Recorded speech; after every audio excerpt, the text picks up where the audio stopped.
mukwano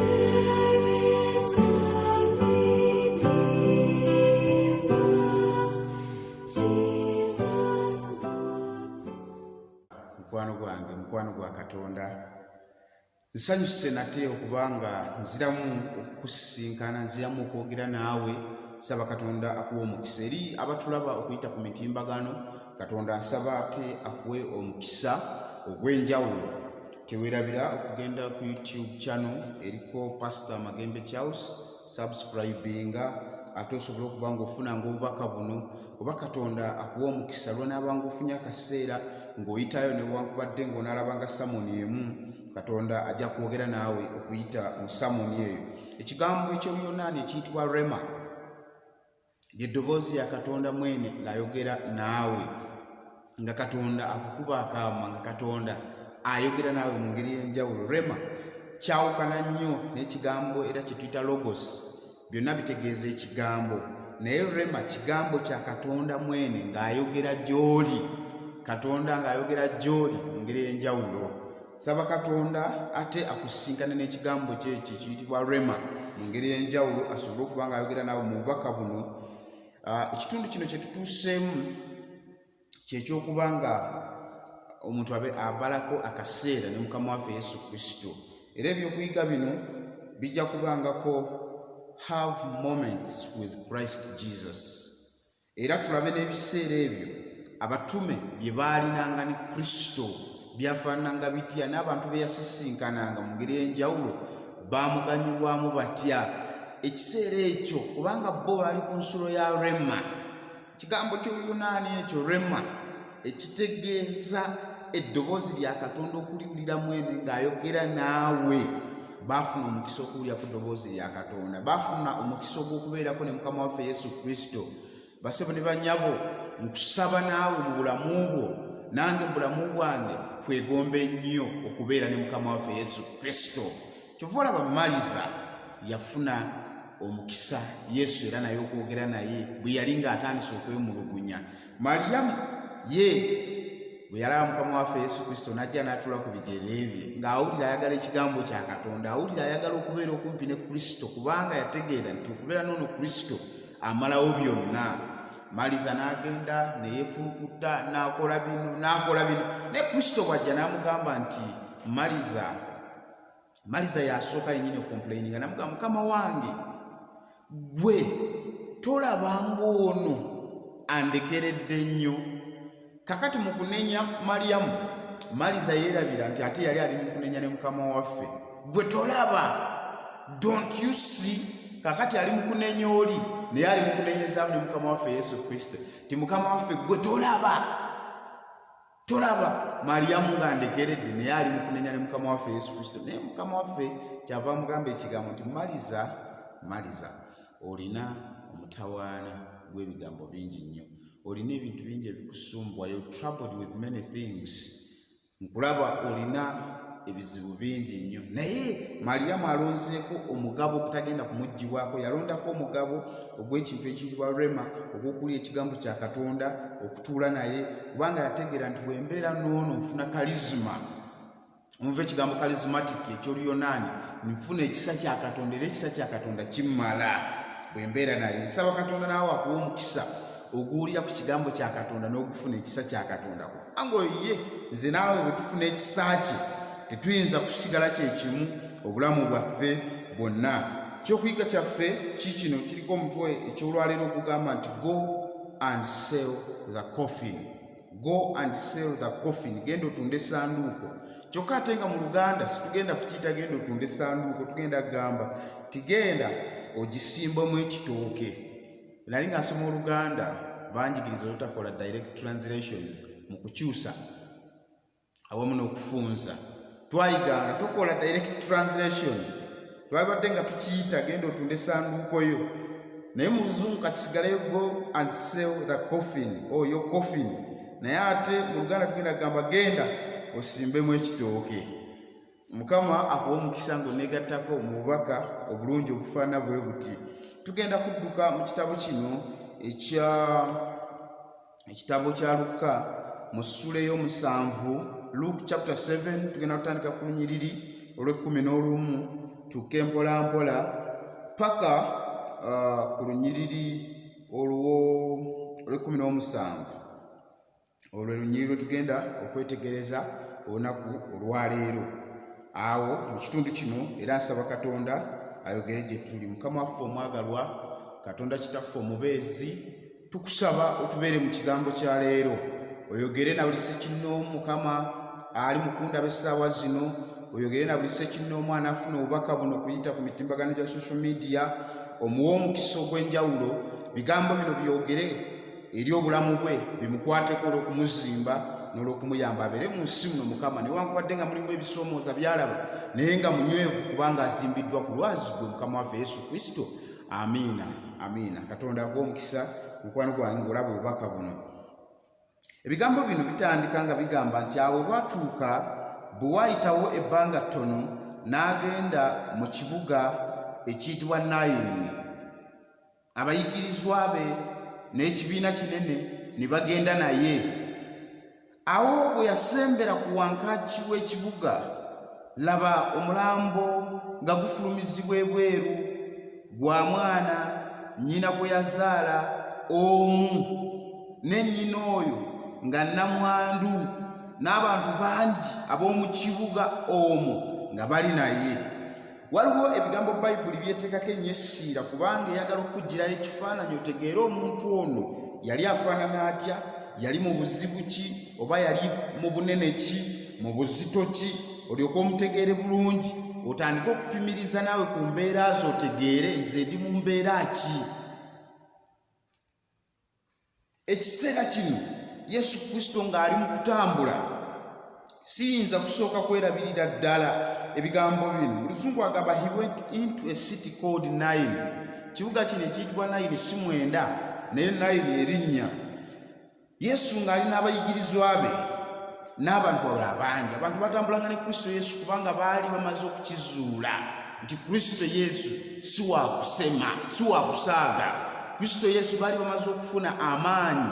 Njagala kutegeeza Yesu Kristo obuweereza bwe yatandika okubuulira enjiri ng'alina emyaka 30, n'akola minisitule ye okumala emyaka 3 n'ekitundu, naye ebigambo byayogera mu myaka 3 n'ekitundu bibeddewo kati okumala emyaka 2000, naye ebigambo bino by'amaanyi, bisigala bikwata ku bulamu bwaffe, bisigadde nga bikyusa obulamu bwaffe. Tetusigadde kyekimu ffenna abagabanye ku bigambo bya Mukama waffe Yesu Kristo. Kyebiva bibeera eby'amaanyi, ekigambo kye kyeva ebeera ettabaaza emulisiza ensi okumala ebbanga lino lyonna. Bangi babyegezezzaamu ne babiremerera okubisiguukulula, bangi babikoleddemu ebyambyone ne babifereramu, bangi ne babicyankalanya ne baagala okubikyusa.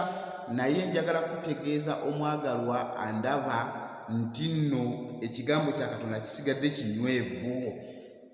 Mu kiseera kino Yesu Kristo ng'atambula n'abayigirizwa baali bamaze okutegeera amaanyi agali mu kigambo kye, atuuka ku kibuga ekiyitibwa Nayini ku wankaaki. Laba aba ayingira bw'ati. Amawulire gagamba ng'omulambo guli mu kufulumizibwa. Amawulire gano tegaali gasanyu. Wano wanjala kutegeeza nali ndabyeko omulambo gwe bafulumya nange ekibuga, era nenfuna ensisi nga ndaba mukwano gwange omulambo bakutadde waggulu katanda akatakisi, bataddeyo n'ekitebe kya sofa, baana bakinyigira ne bakisibayo, ng'era mu kiseera kino bataddeyo n'obusefuliya. Naffe twali mu takisi, naye nga ne takisi eno efuluma ekibuga bwe yatuyitako bweti, mu takisi mwe twali ne wabawo akasirikirira ak'amaanyi. Oluvannyuma ennyo omukyala n'agamba obutuufu bamuzzizaayo yenna n'ebibye byonna, nga mukwano gwaffe azzeeyo. Kaseera kabeera kannaku, kabeera kaseera kakusoberwa ng'omuntu ali mu kuddayo. Era njagala kutegeeza omwagalwa, ekiseera kijja kutuuka gwe nange tujja kuddayo, naye obulamu bwaffe tubuteese tutya nga tweteekerateekera okuddayo. Amawulire amalungi gagamba nti wakati nga bali mu kumuzzaayo, alina amaanyi gonna, alina obusobozi bwonna, ensulo ey'obulamu, ekigambo kya Katonda mwene, Yesu Kristo omutonzi mwene, n'alyoka ayimirira. ku wankaaki nga naye ayingira bw'ati balyoka basisinkana naye. Olunyiriri lw'ekumi lugamba awo bwe yasembera ku wankaaki w'ekibuga Mukama waffe Yesu Kristo ng'atuuka bw'ati ku wankaaki w'ekibuga. N'akagambo kano njagala okategeere, the master has never been late. Mukama waffe tabeerangako kikeerezi. Mu butuufu osobola okulaba nga Mukama waffe Yesu Kristo alabika aluddewo kikeerezi, atuuse kikeerezi obanga tannaba kutuuka mu bulamu bwo, naye kimu kyenyawo okutegeeza Katonda waffe tabeerangako kikeerezi okujja okutusisinkana. Mu kaseera kano nga bamutwala Mukama waffe Yesu Kristo n'atuuka nti awo bwe yasembera ku wankaaki w'ekibuga, laba omulambo nga gufulumizibwa ebweru. Description y'eno, ani yali afulumizibwa wabweru? Yesu Kristo amumanyi? Tamumanyi. Yali muvubuka muto yali afudde. Ekyokubiri kiikino, nga ye mwana yekka owa nnyina. Ekyokusatu kiri bwe kiti, nnyina namwandu. Bigambo bino bisatu biruma. Olaba amaka ne muba obanga kika kiramba muli abantu 50, omuntu omu bw'ati n'afa, kigambo kinene era kisigala kibennyamiza. Kabeera omukadde akoonye emyaka 9 bw'afa, tusigala nga twemulugunya nga tetumatidde, kubanga ensi eno tugivaamu ng'obulamu bwaffe bwemulugunya. Naye ate kibeera kitya eri omwana omuto omulenzi? Era abantu basinkana ku lumbe nga bagamba obutuufu afiiridde mu maanyi. Mu butuufu kyannaku, mu kaseera kano ng'afulumizibwa, ebigambo by'okufa omwagalwa ampuliriza njala kutegeeza bireeta entiisa, bireeta okusoberwa. Ebigambo by'okufa bireeta ebyewungula, bimalako abantu ebyewungula. Wiiki ewedde nagenda okubuulira ku kufa kw'omuntu omu, naye nendaba ennaku ku byenyi by'abantu. Olwo nno nga tutuuse gye twali tugenda okuziika, ne mbuulira wakati mu Samwoni abantu ne bagumizibwa ne baddamu amaanyi. Ne nnamwandu ne mulabako nga mu butuufu alaba waliwo comfort, waliwo abantu abamubeereddewo. Bwe tutuuka akaseera k'okwolekera okuziika, omulambo nga gusituddwa ne tugenda nga bwe tuyimba obuyimba bwaffe obw'eddiini, obuyimba bwaffe obw'okuzuukira obuleeta essuubi, bwe bafuwa eŋŋombe ya Yesu ng'ajjira ku bire ne tubuyimba. Mu butuufu abantu n'olaba nga balina essuubi ery'okuzuukira. Bwe tutuuka ku ntaana awo n'ensoma ekyawandiikibwa okuva mu Mibereberye 3 nga kigamba nti muntu yoso munajjanga ekyokulya, kubanga oli nfuufu ggwe era mu nfuufu mw'olidda. Awo abavubuka ne batandika okussa koffini mu ntaana. Wakati koffini ng'ekkirira mu ntaana ne ndaba abaagalwa abooluganda b'omwana mulenzi yali afudde nga batandise okuzirika. Ne nnamwandu ng'agudde eri, mumumpe, muganda wange temumuteekayo, temumuteekayo. Ne ndaba ennaku ebuutikidde abantu, naye nga munange obulwa n'ekigambo ky'oyinza okubagamba, newankubadde nga oli munnaddiini, newankubadde ng'olina ebigambo bingi nnyo. Waliwo akaseera ne we tuba nga tusoma counseling oyigirizibwa, waliwo omuntu ekiseera kyabeeramu eky'okukaaba amaziga, fe tugamba muleke akaabe, akaabire ddala. Naye Kristo ye Yesu ayogera bigambo ki ng'amaze okutuuka mu mbeera efaanana bw'eti? Kugambye ekigambo ky'okufa kireeta entiisa, newankubadde nga babaawo abavubuka bba beekalakaasa ku ntaana, katimba ke kasookako, mitayimbwa gye gisookako, babeerawo ne batuuka n'okwekuba enkokoto nga balinganga abeebuzaabuza nti bo okufa tebakyakutya. Naye bakutya, kiba tekyagudde mu nnyumba ye. Olunaku lwe kigwa mu nnyumba ye lwategeera nti ebigambo by'okufa si byangu. Yesu Kristo atuuka mu kaseera ng'omwana mulenzi bamutwala emagombe, nga yaaya woowe yali ku mimwa gy'abantu. Naye ekisinga okunakuwaza bye bigambo bino bisatu. A dead young man was carried out, omulenzi omuto ng'afulumizibwa, the only son of his mother, omwana omu yekka bw'atyo wa nnyina. N'akokusatu, and her mother was a widow. nti ne nnyina yali namwandu.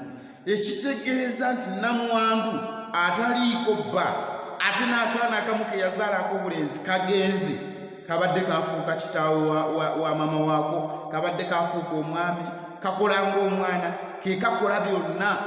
Kwabadde asibidde oluwuzi lwe, kwabadde asibidde essuubi lye, kwabadde atadde obuvumu bwe. Omwana ono naye agenze. Ensi bwetyo bwekola.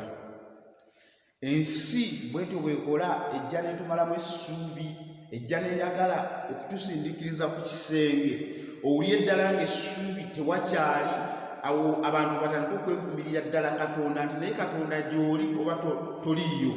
Awo abantu batandika okuvumira Katonda ebinene nti Katonda singa abadde alaba kyogamba talina maaso. Abantu abo batandika okwogerera Katonda ebisongovu singa Katonda abadde awulira, singa Katonda abadde amanyi. Naye okukuba kumuvuma kubanga amanyi, alaba ate awulira. Mu kaseera akafaana bwe katyo abantu batandika okwogerera ebigambo n'ebitategeerekeka, abalala n'otandika okubawulira nga batandika okugunjawo ebigambo ebyabwe singa omanyi abantu batera okugamba nti omuntu teyeefiira. Awo abantu batandika okwogera tibagamba bwe yabadde avuga bw'ati n'alaba ekintu ekisala mu kkubo, bwe yakirayo mu teyazeeyo okutegeera naye nga tepiki yagibaddeko omu. Kati ne weebuuza ani abanyumiriza nti yalabye ekyasaze mu kkubo. Emboozi we zitandikira, abalogo ne batandika okuwayirizibwa bwe babaayo n'ebintu ebirala bingi by'omuntu teyeefiiridde.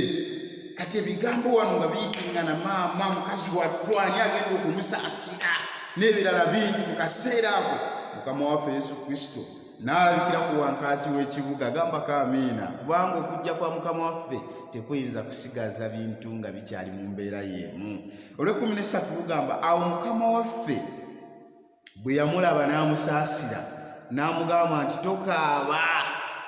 Yesu Kristo yekka mu kansolingi we yasobola okugamba omuntu takaaba. Kansolingi owaffe gwe tusobola okuwa abantu tulina okubaleka bakaabe, kubanga batuyigiriza nti amaziga kemika eyo Katonda gye yateeka mu bulamu bwaffe enaaza ennaku ku mutima gw'omuntu. Omuntu atakaaba aleeta obuzibu eri obulamu bwe.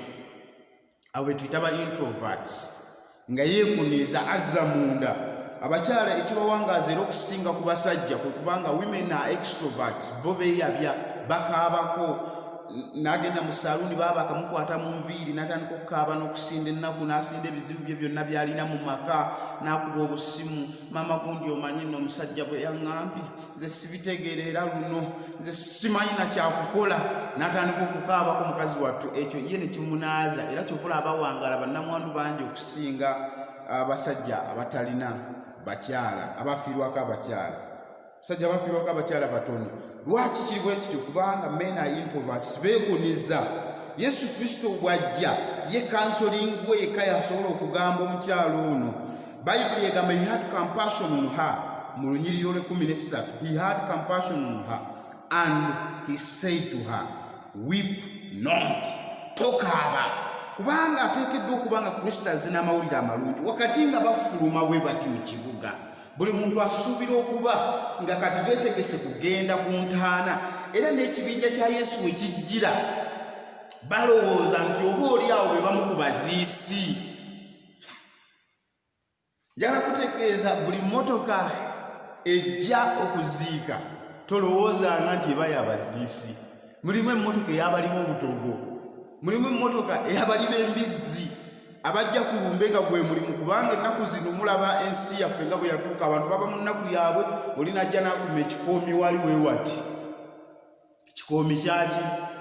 Bw'amala okukomawo ekikoomi kye n'atandika okukalirira embizzi, bano abazze okuziika ogenda okulaba nga bonna batandise n'okwesika akakayidde kange nga batandise okulwanira awo obuyidde obw'amangu. Si buli ajja ku mukolo ogw'okuziika kulumbe nti abazze kuziika. N'abamu bajja kukakasa kituufu yafudde, wabula tumuwonye. N'abamu bajja kukakasa abadde ababanja yafudde, n'abalala bajja kukakasa omusajja gwe yayagalako kituufu yafudde. Kisoboka era yafudde bulwadde ki? Bw'aba yafudde siriimu yende neekebeze ng'obudde bukyali. abantu ekibaleeta ku nnyimba ekyanjawulo tolowooza nti buli abazze kuziika. Ku mulundi guno Mukama waffe Yesu Kristo naye bwe yajja balowooza nti oba oli awo azze kuziika. Njala kutegeeza Yesu Kristo teyajja kuziika mufu. Yakiddamu ate era kanjogere kino, Bayibuli ereeta ebiwandiiko bingi naye terina lwe yali enootinzeeyo njagala okandeetere nga Mukama waffe Yesu Kristo azze kuziika. No. Ne lwe bamubikira mukwano gwe Laazaalo eyayogerwako ennyo nga mukwano gwe, era bwe bamutumira obubaka mu Yokaana essula ye-11 olunyiriri olusooka baamugamba nti Lord your beloved, mu Luganda yagamba nti gw'oyagala ennyo afudde, ali bubi nnyo. Olwo bamuwa amawulire ag'ennaku ali bubi, naye ne wayita ennaku eziwerera ddala Yesu Kristo n'asula mu kifo ekyo okumala ennaku endala 2 n'atandika olugendo lwe. Lwaki? Kubanga ye tagenda mu kuziika. Tebakulimba, tewaliwo olunyiriri lwojja kuleeta nga Yesu Kristo agenze mu kuziika. Nedda, agaba obulamu, tayagala kulaba baana be nga bakaaba. Era amawulire amalungi gejja kusooka okuleeta mukwano gwange gy'oli nti bw'obanga weesiga Kristo mu kuziika tajja kujja. Naye waliwo olwagenda okujja, ajja mu kuzuukiza, ajja mu kuwa obulamu. Ago mawulire malungi. Yesu Kristo n'amugamba nti tokaaba. Olunnyo lwe-14 n'asembera n'akoma ku lunnyo. Bali abaali beetisse ne bayimirira. N'agamba omulenzi nti nkugamba golokoka. Ebigambo bya Mukama waffe Yesu Kristo by'amaanyi, by'amaanyi. Njagala okusomako King James Version, KJV 2000 agamba he came and touched the coffin. Tinaakwata ku ssanduuko wano wavudde omutwe gw'obubaka bwaffe bwadde ogamba go and sell your coffin. Mu Luganda kye nagambye nti genda ogisimbemu ekitooke. Nagambye tetukola direct translation. They that bore him stood still, and he said, Young man, I say unto you, arise. Yesu Kristo ye n'alyoka ajja n'akola ekigambo ekyali ekinene. Kugambye tajja mu kuziika, nti n'akwata ku coffin. He touched the coffin. Akamu kupinsanyusa ku coffin z'Abayudaaya ne wolaba Omuganda tegiyita ssanduuko yaluyita olunnyo. Era ne mu mawanga ag'enjawulo wabangayo coffin ez'enjawulo zebaziikangamu bafalaawo ziyitibwa sarcophagus. Bazikolanga mu mayinja nga z'amaanyi, wano ezaffe zikolebwa mu bibaawo. Abayudaaya bakolanga nga bw'olaba gye tuyita ebeera jeneza, batwalira emirambo egy'Abasiraamu. We batwe baakakolanga ng'omulambo baguteekamu era abantu ne beetikka. Kakofini kano oba kasanduuko kano oba olunnyo luno ndwagala nnyo. Lwaki? Lulina essuubi ery'okuba nti omuntu baabanga n'essuubi ddene ery'okuzuukirako omuntu. Lwaki? Wano ewaffe omanyi wamala amaanyi. Omuntu bamukolera okubaawo okwo nga gulina n'ekikala kiringa kya lugogo. Ssaawa ziba ziwera 6. Njagala bategeeza basebo ne bannyabo teri kiruma ng'okuwulira, era baatutaasa nnyo ne bajjawo ku ssanduuko z'emisumaali. Bwe baabanga nga bakomerera ng'obudde butuuse obw'okufulumya omulambo mu nju, ng'owulira buli musumaali gwe bakuba balinga ng'abakukuba mu bulamu bwo. Nogaba bagwamu ekisa, era ng'abantu abo tebaagala obalabeko abakomeredde ennyo oba kitaawo, kubanga oyinza okubakyawa obulamu bwo bwonna. Ennyondo yavuganga naye ng'owulira bagikuba ku mutima gwo, nga bagikubira ddala ku mutima. Naye abasajja bano baakolanga obuntu bwabwe nga omulambo baguyingizamu buyingiza oba nga bagutuuzamu butuuza.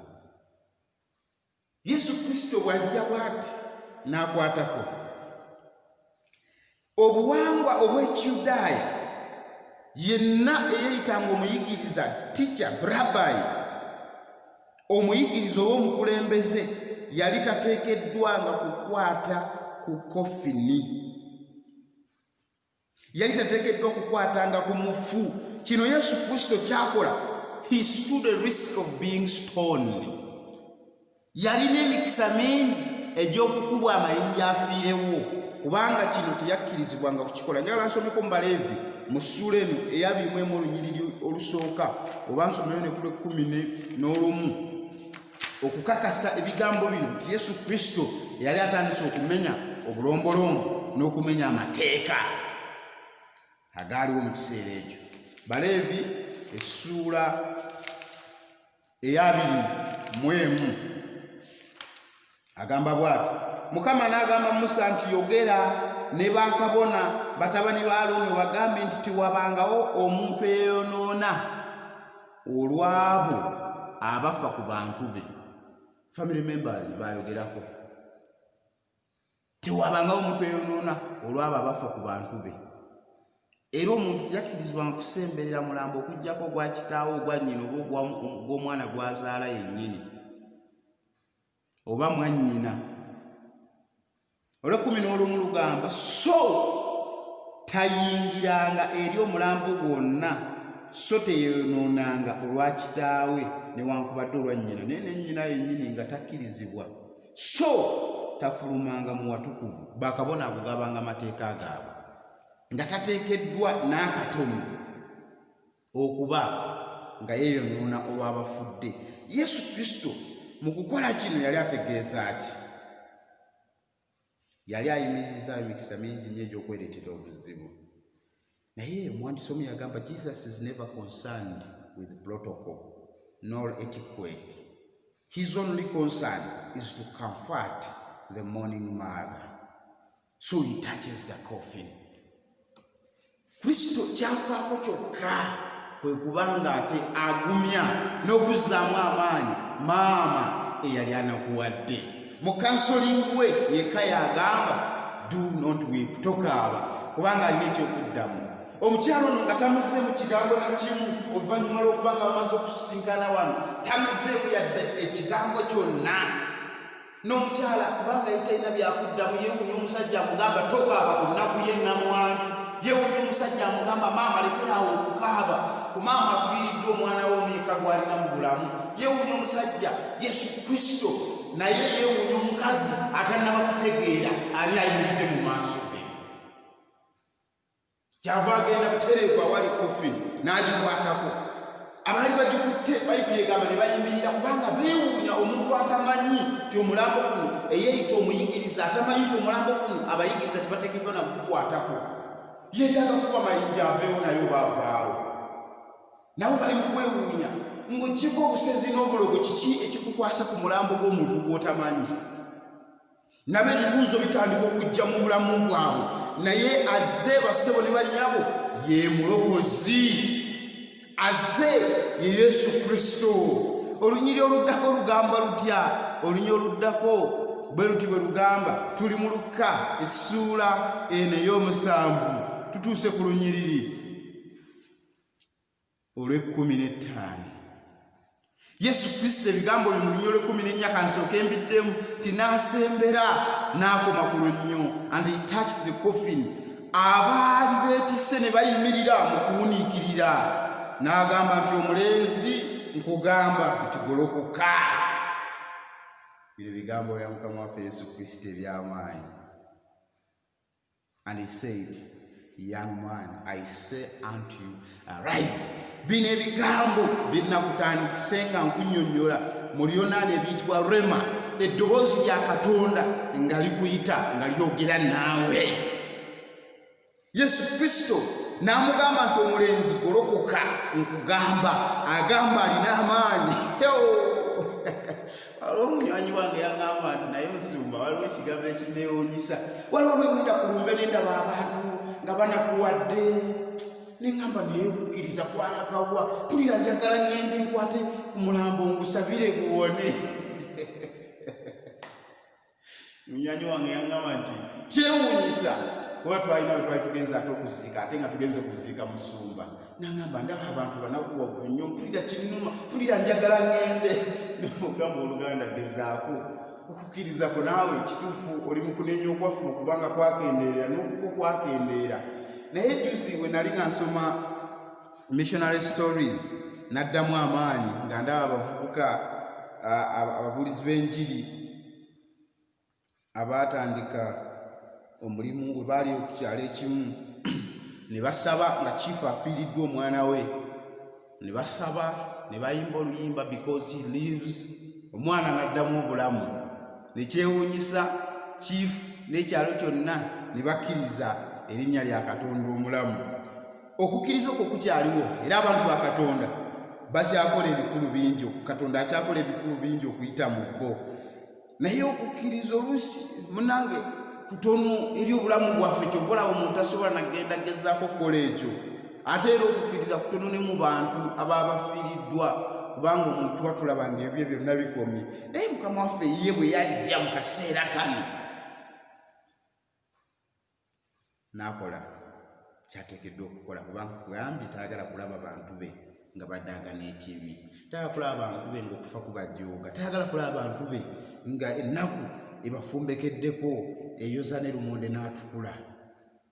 Omwagalwa mpuliriza bino ebigambo bya Kristo n'amugamba nti omulenzi golokoka nkugamba nze golokoka. Oyinza okuba obadde oweddemu amaanyi oyinza okuba obadde oweddemu essuubi oyinza okuba tokyabitegeera obulamu naawe bukutabuseeko njala kutegeeza Mukama waffe akugamba golokoka. Kituufu oyinza okuba gwe tonaakutuuka mu ssanduuko naye nga wooli olinganga olwedde ali mu ssanduuko obulamu olaba bukutte enzikiza tokyalina makulu ga bulamu Yesu Kristo akugamba naawe golokoka kubanga akyaddeko mu bulamu bwo. Saagala kuteebereza nsonga ndala yonna lwaki Kristo yayita mu kibuga Nayini naye mmanyi kimu ti mu ngendo zonna Mukama waffe ziyatambulanga ne bwe yali ng'afuluma ekibuga Yeriko Batimaayo n'amuyita There is a reason as to why Jesus passed by the city of Jericho and the city of Nain. Waliwo ensonga lwaki Yesu Kristo yayita mu kibuga kya Yeriko luli okusinkana Batimaayo era waliwo ensonga lwaki Yesu Kristo yayita mu kibuga kya Nain ku lunaku luno.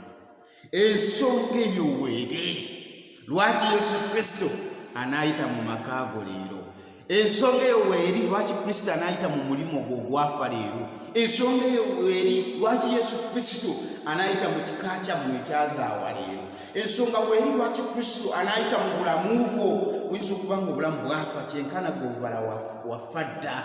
Oyinza okuba ne chronic disease ereese obuzibu mu bulamu bwo kimanyi nti buno obulwadde bagamba tebuwona. Oyinza okuba nga oli awo oli mu mbeera etategeerekeka bwavu babulangirirako nti bwa kika.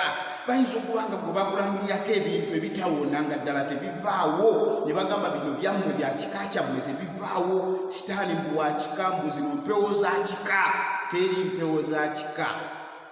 Ani yazizaala? Waliwo ensonga lwaki Kristo yayita mu kiseera kino mu kitundu kino najja mu kiseera ekyo ng'omulambo bagufulumya.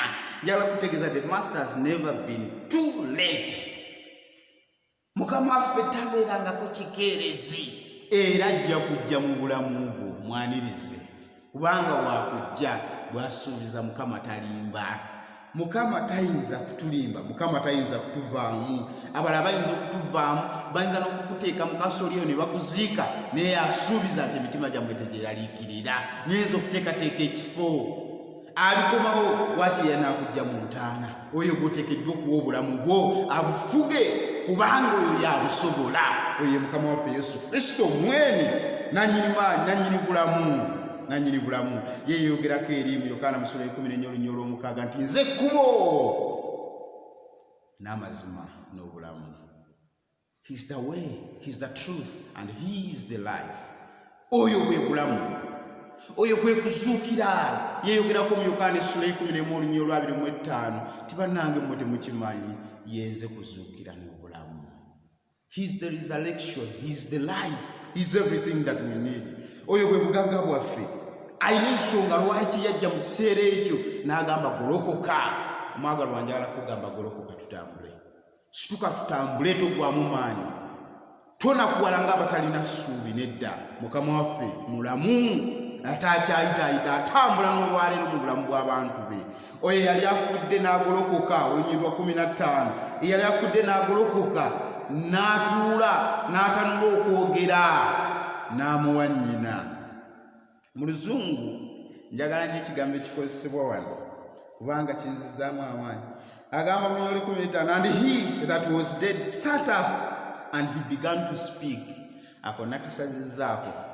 And he began to speak. Tagama and he began to talk. Waliwo enjawulo. There is a difference between talking and speaking. Talking is a conversation.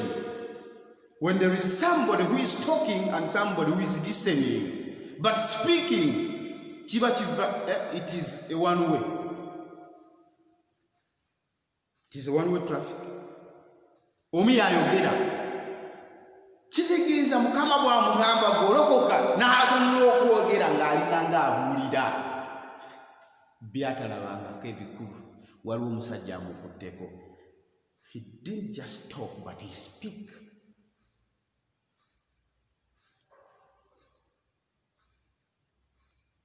Ekyo kyamukutteko nakyo mu ngeri y'enjawulo.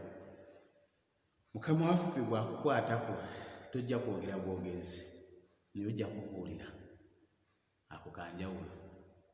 Bw'anaakukwatako Mukama tojja kwogera bwogezi ojja kubuulira. Aboogera bo bangi era baleke boogere kuba baagala n'abo bawuliriza ennyo naye ggwe ojja kubuulira mu ngeri y'enjawulo. Abantu mmanyi ekyavaamu njagala kufundikira n'olunyiriri olusembayo nti abantu ne bafuna ekikangabwa. Waliwo Katonda lwakola ebirungi abantu ne bafuna ekikangabwa.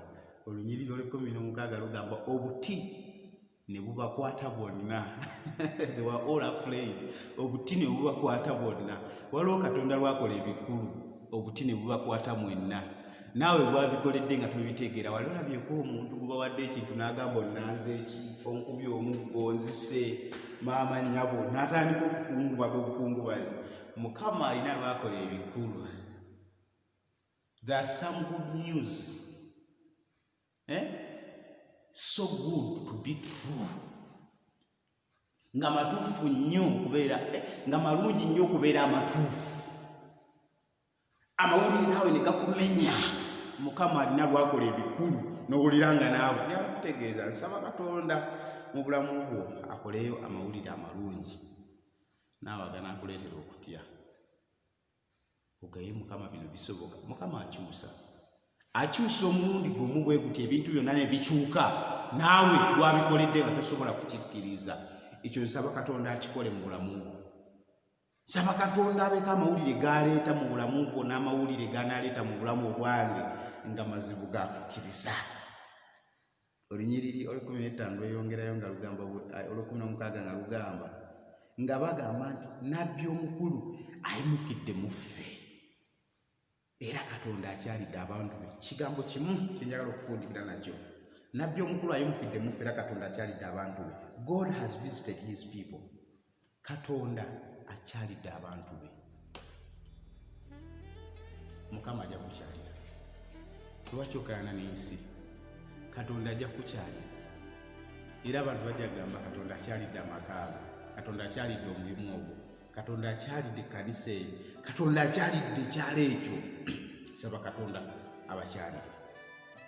Katwebaze amawulire amalungi Katonda galeese gye tuli.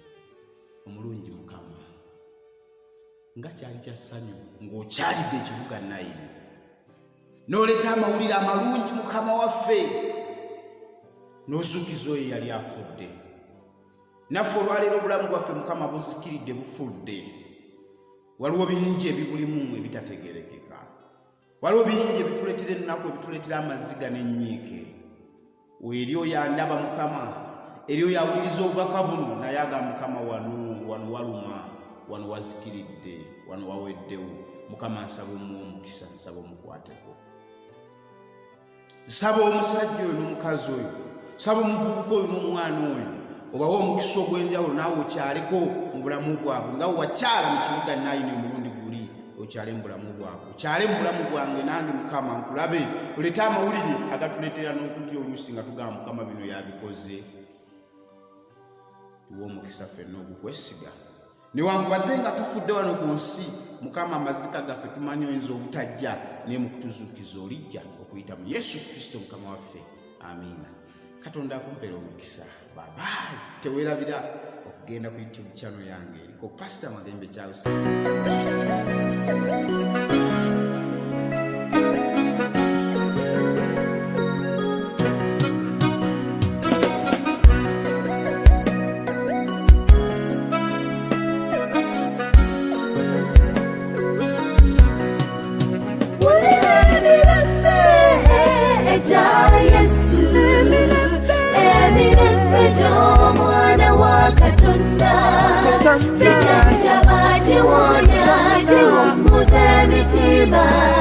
Ekikoye nekiddabuja yadde ebizibu ebingi ffe bitulumba newankubadde b'emikwano nga batulese abeera kumpi naffe Yesu tatuleka ebizibu byaffe mwattuba bisobola yadde ebizibu ebingi ffe bitulumba newankubadde b'emikwano nga batulese abeera kumpi naffe Yesu tatuleka ebizibu byaffe mwattuba bisobola wulira emirembe egya Yesu emirembe gy'omwana wa Katonda gijanjaba giwonya giwummuza emitima ekikoye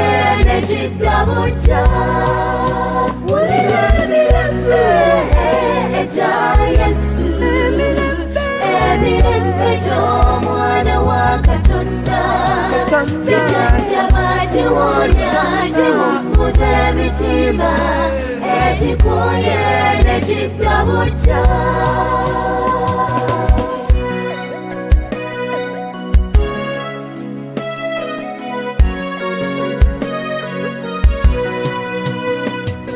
bikemo ebijja n'obulumbaganyi nebitugeza kugezesebwa yeye kameno waffe eraga maanyi gaffe ku mavivi kwetuwangulira mubikemo ebijja n'obulumbaganyi nebitugeza kugezesebwa yeye kameno waffe eraga maanyi gaffe ku mavivi kwetuwangulira wulira emirembe egya Yesu emirembe gy'omwana wa Katonda gijanjaba giwonya giwummuza emitima ekikoye nekiddabuja wulira emirembe egya Yesu emirembe gy'omwana wa Katonda gijanjaba giwonya giwummuza emitima ekikoye nekiddabuja mu bunafu bwaffe oyo ge maanyi gaffe ku mavivi kwetuwangulira mu bunafu bwaffe oyo ge maanyi gaffe ku mavivi kwetuwangulira mu bunafu bwaffe oyo ge maanyi gaffe ku mavivi kwetuwangulira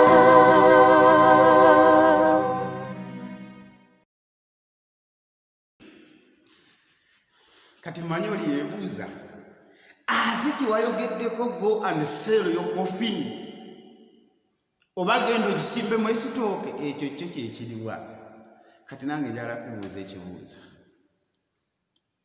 olwo omuvubuka ono bwe bamugya mu coffin baali bagenda giteekawa entaana baali bagenda wano ewaffe Buganda entaana singa omuntu bamubika oba omuntu singa aba yefiisiza nadda engulu nga basimye entaana bagisimba mu kitooke, entaana oba kofini yali yakola ki? Gy'otateeke mu nju kofini nti ogiteekengamu engoye zo, genda ogitunde, gizeeyo ewa bwana gundi oli azitunda. Naawe omugaye ku luno nzize kukuguza kofini yange anti saafudde. Entaana genda ogisimbemu ekitooke. Anti Mukama akyadde mu bulamu bwo, abadde bagisimye naawe genda obagaye mugisimbemu ekitooke, nyabula muteekeemu ekitooke. Nze sifudde. Mukama akuwe omukisa. Kimanyi obadde okyebuuza.